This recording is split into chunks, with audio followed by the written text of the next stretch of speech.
कहानी एक ऐसे शख्स की है जो अपनी रोजमर्रा की जिंदगी में मशगूल था, लेकिन एक रात का मामूली सा वाकया उसकी सोच को बदल कर रख देने वाला था। अली, एक 25 साल का नौजवान जो टैक्सी चलाकर अपनी अम्मा के साथ जिंदगी बसर कर रहा था। उसका गुजारा अच्छा चल रहा था और अब वह अपनी खुद की गाड़ी लेने की तैयारी में था।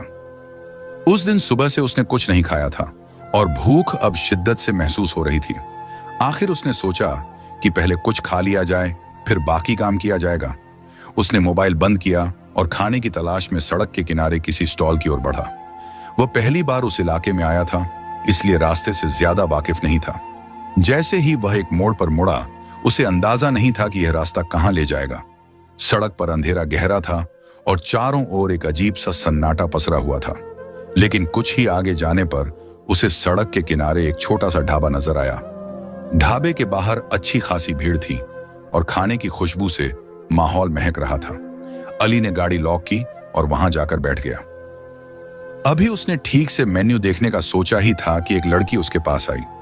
काले रंग का दुपट्टा ओढ़े हुए उसने अपना चेहरा पूरी तरह से ढका हुआ था। उसकी चाल में एक अजीब सा ठहराव था, जैसे वह किसी भी गैर जरूरी बात से बचना चाहती हो। लड़की ने खाने के बारे में पूछा तो अली ने बिरयानी ऑर्डर कर दी। जब वह बिरयानी लेकर आई तो उसकी खुशबू इतनी लाजवाब थी कि अली खुद को रोक नहीं पाया और बेसाख्ता खाने में मशगूल हो गया। लेकिन असली हैरानी तब हुई जब अली ने पैसे पूछे।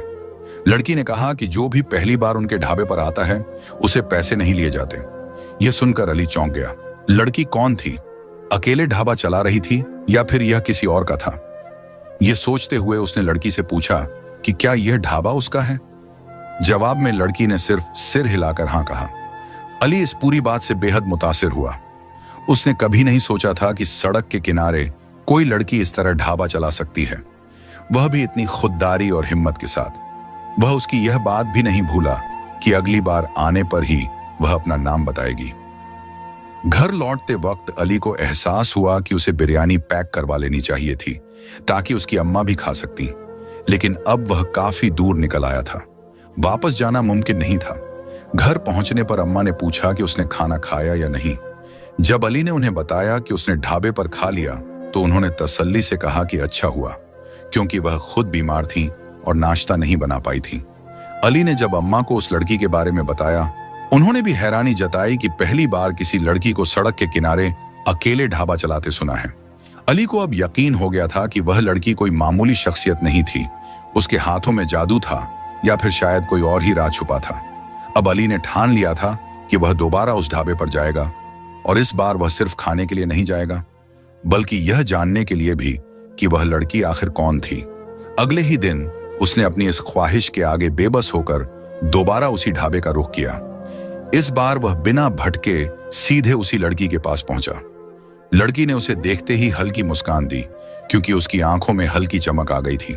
आज भी उसने काले रंग का ही दुपट्टा लिया हुआ था और आज भी उसका चेहरा नकाब में ढका हुआ था। नौजवान ने हंसते हुए कहा, तुम्हारी बिरयानी ने रात भर मेरी जुबान पर अपना जायका बरकरार रखा, इसलिए आज दोबारा खाने आया हूं। फटाफट गरम गरम प्लेट लेकर आओ।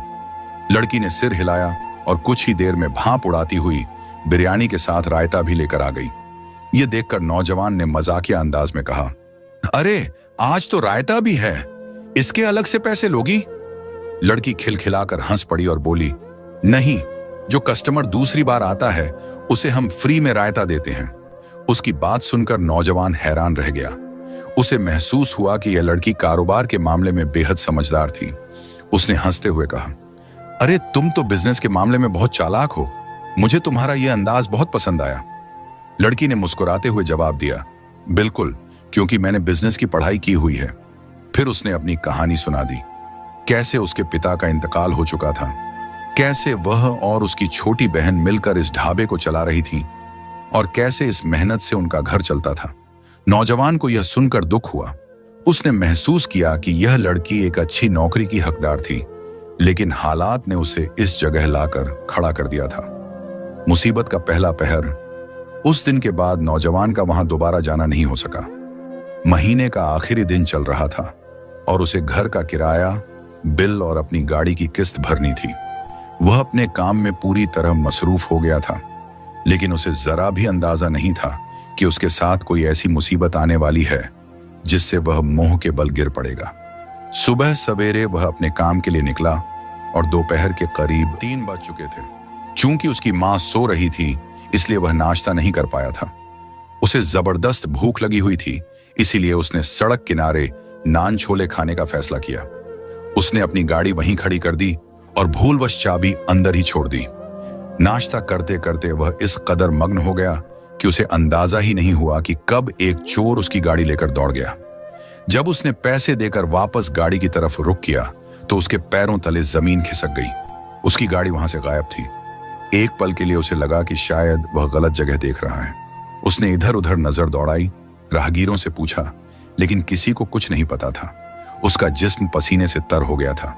यह गाड़ी ही उसका एकमात्र सहारा थी और अब वही नहीं थी। हैरानी, गुस्से और अफसोस के मिले जुले जज्बात के साथ वह सड़क किनारे बैठ गया। समझ नहीं आ रहा था कि आगे क्या करे। तभी उसे पुलिस स्टेशन का ख्याल आया। उम्मीद की एक हल्की किरण जागी कि शायद पुलिस उसकी गाड़ी ढूंढ सके। क्या यह सिर्फ एक हादसा था? नौजवान ने पुलिस स्टेशन जाकर रिपोर्ट दर्ज करवाई और भारी कदमों से बाहर निकला। अब उसे सबसे बड़ा डर यह सता रहा था कि वह अपनी मां को यह सब कैसे बताएगा। उनकी तबीयत पहले ही ठीक नहीं रहती थी और अगर उन्हें यह खबर मिलती तो वह और ज्यादा परेशान हो जाती। अली यूं ही चलते चलते बहुत आगे निकल आया, लेकिन यह देखकर वह हैरान रह गया कि जहां वह खड़ा था वही ढाबा था जहां हुरैया बिरयानी बेचती थी। अपने आप को यहां देखकर अली खुद भी हैरान था।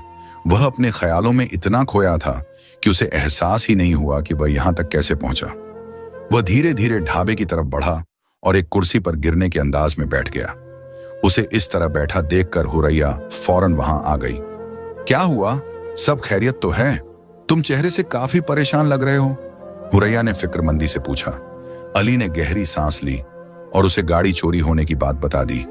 यह सुनकर हुरैया ने बेचैनी से दिल पर हाथ रख लिया और बोली, मुझे यकीन नहीं आ रहा कि तुम्हारा इतना नुकसान हो गया। अब क्या करोगे? अली ने अपने खाली हाथों की तरफ इशारा किया और ना में सिर हिला दिया। यह देखकर हुरैया भी तसल्ली से सिर झुका गई।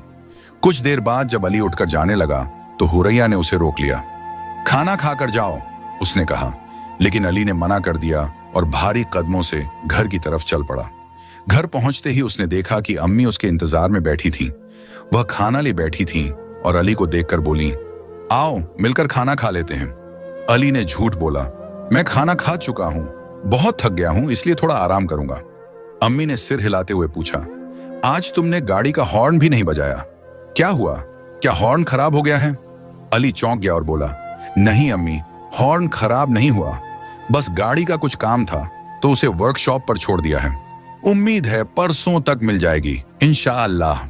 यह कहकर वह जल्दी से अपने कमरे में चला गया। अली को अब किसी भी तरह चैन नहीं था। गाड़ी चोरी होने की वजह से उसकी रातों की नींद उड़ गई थी। हर रोज वह पुलिस स्टेशन के चक्कर काट रहा था, लेकिन कोई फायदा नहीं हो रहा था। पुलिस बस यही कह रही थी कि जैसे ही कोई सुराग मिलेगा बता देंगे। 1 हफ्ता गुजर गया, लेकिन गाड़ी का कोई अता पता नहीं था। अम्मी रोज पूछती तो अली कोई ना कोई बहाना बना देता। आज बहुत दिनों बाद वह फिर ढाबे पर चला गया। चेहरे से परेशानी साफ झलक रही थी। कुछ ही देर में हुरैया उसके पास आ गई। क्या हुआ? बहुत दिनों बाद आए हो, क्या तुम्हारी गाड़ी मिल गई? उसने फिक्रमंदी से पूछा। अली ने आहिस्ता से सिर हिलाया, नहीं, गाड़ी अब तक नहीं मिली, न जाने मिलेगी भी या नहीं। हुरैया ने दिलासा दिया, हिम्मत मत हारो, मिल जाएगी। फिर उसने अम्मी के बारे में पूछा।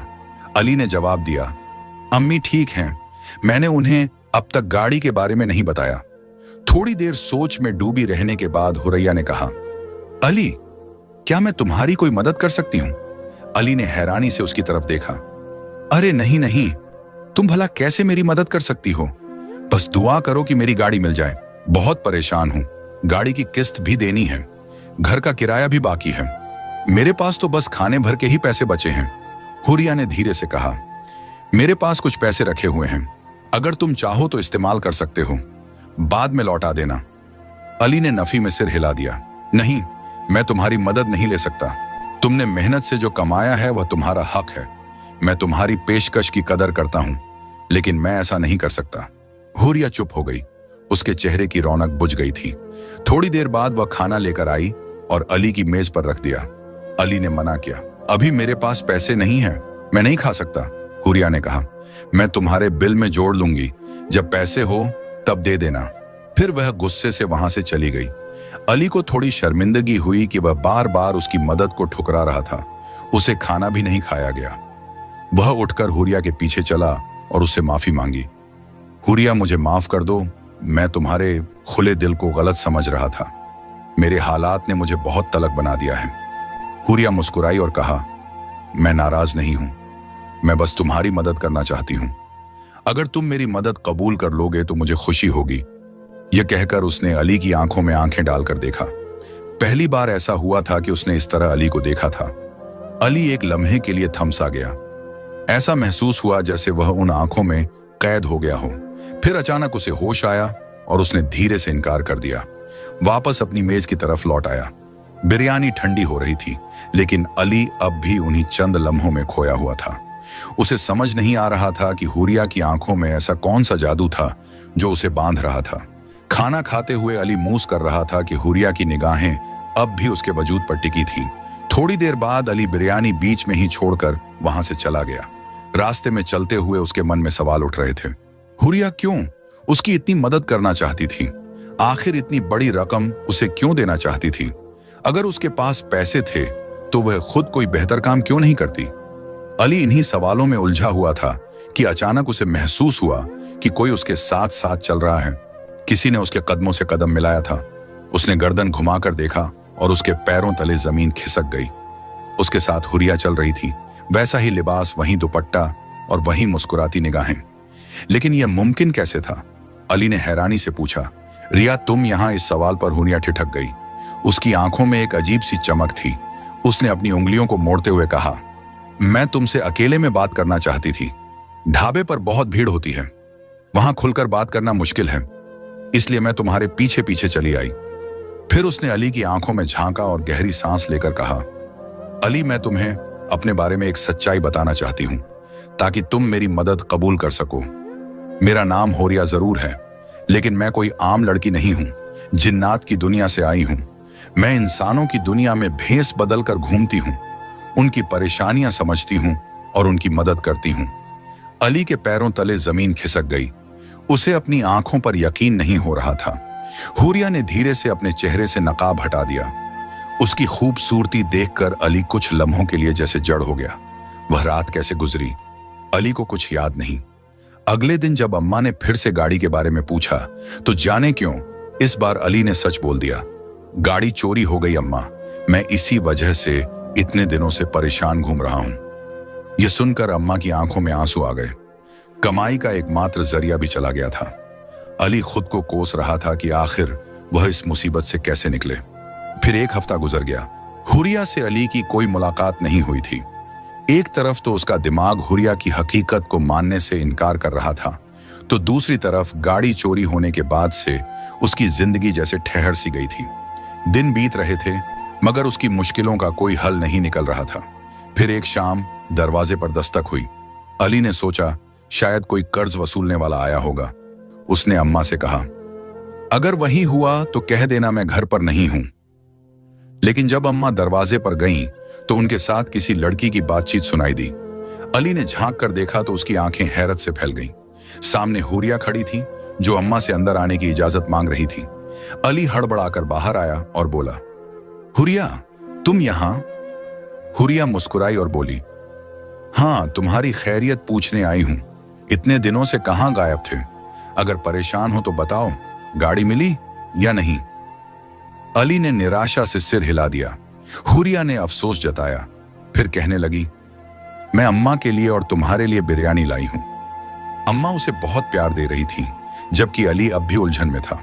उसने अम्मा को हुरिया की हकीकत के बारे में नहीं बताया था, क्योंकि वह खुद इस बात पर यकीन नहीं कर पा रहा था। कुछ देर बैठने के बाद हुरिया उठी और बोली, अली तुम्हारे लिए मेरे पास एक चीज है, बाहर गली में आकर देखोगे? अली ने हैरानी से पूछा, ऐसी कौन सी चीज, यहीं बता दो। लेकिन हुरिया मुस्कुराकर बोली, नहीं पहले बाहर आओ। अली और अम्मा उसके साथ बाहर आए। गली में एक नई चमकती हुई कार खड़ी थी। हुरिया ने अली की तरफ देखा और कहा, ये तुम्हारी नई गाड़ी है, आज से तुम इसे टैक्सी की तरह इस्तेमाल करोगे। अली दंग रह गया। उसने हैरानी से पूछा, यह गाड़ी कहां से आई? तुम क्या कह रही हो? हुरिया मुस्कुराते हुए चाबी अली की तरफ बढ़ा दी। यह गाड़ी अब तुम्हारी है अली, बस इसे चलाने की हिम्मत करो। अली ने कांपते हाथों से चाबी ली और गाड़ी को छूने लगा। अम्मा के चेहरे पर खुशी थी, लेकिन साथ ही वह हैरान भी थी। उन्होंने हुरिया से कहा, अरे बेटा, तुमने इतनी महंगी गाड़ी मेरे बेटे को तोहफे में दे दी। हुरिया खिलखिलाकर हंस पड़ी और बोली, अम्मा आप परेशान ना हो, यह मेरा और अली का मामला है, हम आपस में देख लेंगे। अम्मा ने हल्की सी मुस्कुराहट के साथ सिर हिलाया, जैसे वह सब कुछ समझ रही हूं, लेकिन अली के चेहरे पर झिझक थी। उसने गाड़ी को देखा, फिर हुरिया की तरफ मुड़ते हुए कहा, मैं ये गाड़ी नहीं ले सकता, ये बहुत कीमती है। मैं जानता हूं कि तुम्हारे लिए इसकी कीमत कोई मायने नहीं रखती, लेकिन मेरे लिए रखती है। इसे लेने से मेरी खुददारी को ठेस पहुंचेगी। अली ने गाड़ी की चाबी हुरिया की ओर बढ़ाई, लेकिन हुरिया ने एक हल्की सी मुस्कान के साथ कहा, मुझे पहले ही पता था कि तुम यही कहोगे, इसलिए मैंने पहले ही सोचा था कि इस गाड़ी की किस्तें मैं लूंगी। अभी 2 महीने तक इसका इस्तेमाल करो। जब तुम्हारी पुरानी गाड़ी की किस्तें पूरी हो जाएंगी, फिर तुम हर महीने मुझे एक खास रकम ट्रांसफर कर देना। हुरिया ने यह सब इतनी सादगी से कहा, जैसे उसे इस पर कोई परेशानी ही ना हो। अली की आंखों में हैरानी थी। वह सोचने लगा, क्या यह सच है या फिर मैं कोई सपना देख रहा हूं? एक अनजानी लड़की जिसे वह एक ढाबे पर मिला था, वह इतनी मदद कर रही थी।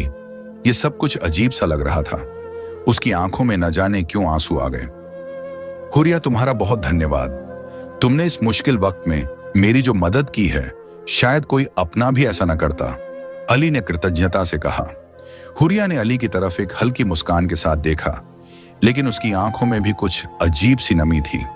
उसने धीरे से अली के पास जाकर कुछ पैसे उसकी ओर बढ़ाए और कहा, यह सिर्फ एक कर्ज है, इसे ऐसे इस्तेमाल करो ताकि तुम्हें किस्तों की वजह से किसी परेशानी का सामना न करना पड़े। दिल से काम करो, मेहनत करो और तुम सफल हो जाओगे। यह कहकर हुरिया बिना किसी देरी के वहां से चली गई। अली उसे जाते हुए देखता रह गया और फिर उसने अपनी नई गाड़ी की तरफ नजर डाली। यह गाड़ी बिल्कुल नई लग रही थी, जैसे अभी शोरूम से निकली हो। उसकी चमक यह साबित कर रही थी कि यह बहुत कीमती है। उस रात अली को खुशी के मारे नींद नहीं आई। उसकी मां भी हुरिया की तारीफ करते नहीं थक रही थी। इतनी प्यारी बच्ची मैंने कभी नहीं देखी, इतनी मोहब्बत और समझ रखने वाली, जो अपना सब कुछ दूसरों के लिए लुटा दे। अली को यह सुनकर बहुत फख्र महसूस हुआ। उसने ठान लिया कि वह जल्द से जल्द हुरिया का कर्ज चुकाएगा और उसकी मदद का बदला चुकाएगा। अली ने डबल शिफ्ट में काम करना शुरू कर दिया ताकि वह 3 महीने के अंदर अपना कर्ज चुका सके। फिर 3 महीने बाद जब वह हुरिया को पहली किस्त देने के लिए ढाबे पर पहुंचा, तो वहां का नजारा देख उसकी आंखें फैल गईं। वहां अब कोई ढाबा नहीं था और न ही हुरिया कहीं दिखी। अली ने आसपास के लोगों से पूछा, लेकिन किसी ने भी हुरिया के बारे में कुछ नहीं बताया। अली मायूस हो गया। उसे समझ ही नहीं आया कि अब वह हुरिया से कैसे संपर्क करे। न तो उसके पास उसका पता था और न ही कोई और जानकारी। वह बार बार उसी जगह पर आता, ये उम्मीद लेकर कि शायद हुरिया फिर से वहां आ जाए, लेकिन ऐसा कुछ भी नहीं हुआ।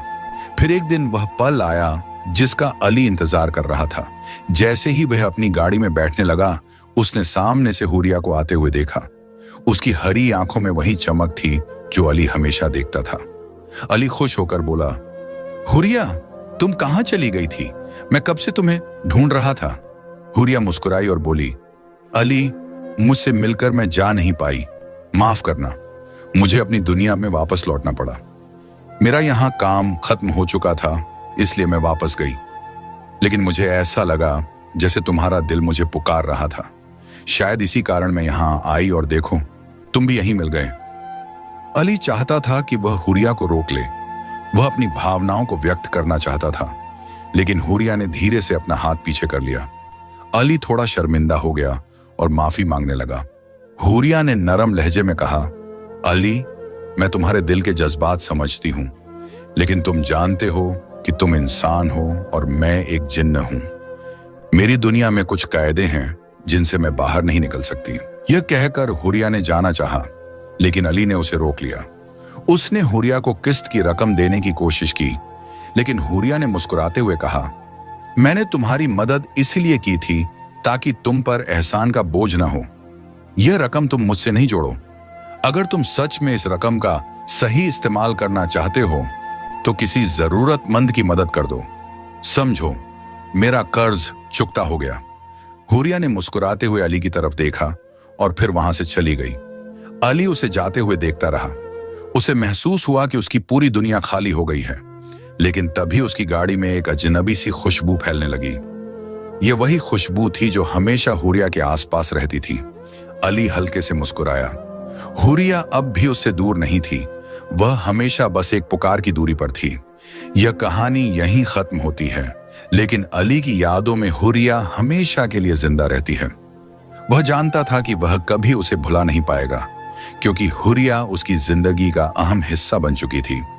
और जब भी वह किसी मुश्किल में होगा, उसे बस हुरिया की यादों से शांति मिल जाएगी। अगर आपको ये सच्चा वाकया पसंद आया हो, हमारे चैनल को सब्सक्राइब करें ताकि आपको ऐसी और भी कहानियां और सच्चे वाकये मिल सकें। अगर आपने अभी तक वीडियो को लाइक नहीं किया तो अभी लाइक करें ताकि हमें और ज्यादा हौसला मिले। और अगर आपको ये वाकया पसंद आया हो तो इसे अपने दोस्तों और फैमिली के साथ शेयर करें ताकि इस सकारात्मक संदेश और इंसानियत के जज्बे को और ज्यादा लोगों तक पहुंचाया जा सके। आपके एक लाइक और सब्सक्राइब से हमें बहुत हौसला मिलता है और हम आपके लिए ऐसी और सच्ची कहानियां लेकर आएंगे। याद रखें, हर सच्चा वाकया एक नया संदेश और सबक देता है और हम चाहते हैं कि आप भी इस सफर का हिस्सा बने।